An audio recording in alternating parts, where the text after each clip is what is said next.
Hello everyone, this is Dr. Kachal Shah. Today we will talk about teething.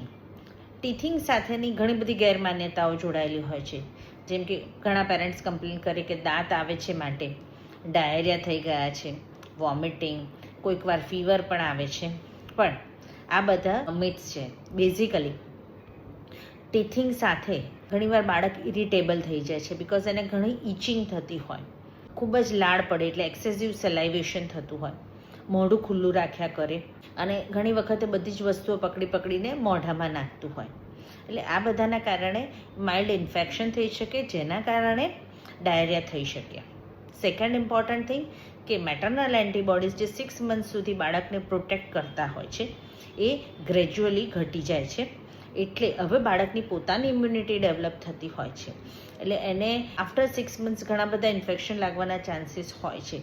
Viral હોય, bacterial હોય, જેના કારણે fever આવી શકે છે, કફ કોલ્ડ થઈ શકે, અથવા માઇલ્ડ એબડોમિનલ ઇન્ફેક્શનના કારણે ડાયરિયા પણ થઈ શકે છે. સો મોસ્ટ ઇમ્પોર્ટન્ટ ઇઝ કે ટીથિંગ સાથે ડાયરિયા થવા, વોમિટ થવી, ફીવર થવો, આ બધું it is uncommon. It is related to infection. Teething વખતે ઇમ્પોર્ટન્ટ છે કે બાળકને વિટામિન D3 પ્રોપર જતું હોય. Usually from birth to 1 year અમે એને vitamin D3 400 international unit daily આપતા જ હોય છે, જે કન્ટિન્યુ કરવું જોઈએ. આ એને ટીથિંગમાં હેલ્પ કરશે. 6 મંથ્સ પછી આપણે બાળકને થોડું ઘણું ટોપ ફીડ ચાલુ કરતા હોય છે. એટલે કોઈક વાર આપણે કંઈક નવું બનાવીને આપેલું હોય તો એ બાળકને અનુકૂળ ના આપે, જેના કારણે બાળક રડે, કોલિકી પેઇન થાય, કોઈક વાર ડાયરિયા થાય, કોઈક વાર કોન્સ્ટિપેશન પણ થઈ શકે.